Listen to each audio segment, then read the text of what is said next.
बातमी अवकाळी पावसासंदर्भातली आहे। जालन्यामध्ये अवकाळी पाऊस आणि गारपिटीचा फटका बसलेला आहे।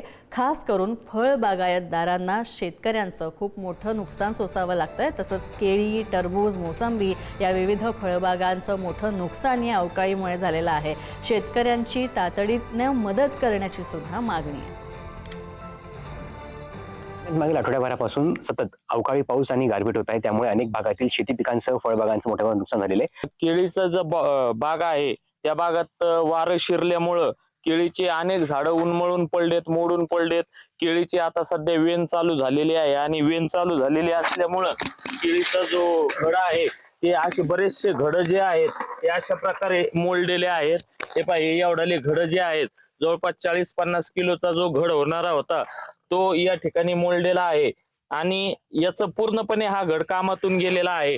आणि केळीचे अशा प्रकारचे पानं फाडल्यामुळं केळीचं अन्नद्रव्य घेण्याची जी प्रक्रिया आहे ती थांबल्यामुळं केळीचं जे आहे तर तो भविष्यात येणारा जो दुसऱ्या झाडाचे घड आहे ते पण छोटे घड पडणारे, त्याच्यात पण जवळपास 50% पर्यंत नुकसान होण्याची शक्यता आहे। बरं, केळी आपण किती एकरामध्ये लावली होती, किती झाड आहेत आणि किती झाडांचं नुकसान झालं आज? केळी मी जवळपास 2 एकर आहे आणि माझ्याकडे 2800 ते 3000 केळीचे झाड आहेत। त्याच्यापैकी जवळपास 500-600 झाडाचं माझं नुकसान झालेलं आहे। 500-600 झाड हे उन्मळून पडून मोडलेले आहेत। साधारण यामुळे किती तुमचं नुकसान आहे, आर्थिक नुकसान किती? याच्यामुळे माझं सरासरी आजचे जरी रेट धरले केळीचे तरी सुद्धा माझं 500-600 झाडामध्ये जवळपास 1.5-2 लाखाचं नुकसान आतापर्यंत झालेलं आहे। माझं टरबुजाचं पण माझी वाडी असल्यामुळे माझं टरबुजाचं पण नुकसान झालेलं आहे। टरबुजाला मिनिमम एकरी 50-60 हजार रुपये जो आहे लागत खर्च आहे आणि आता सध्या तर मार्केट पण खूप डाऊन असल्यामुळं आणि पुन्हा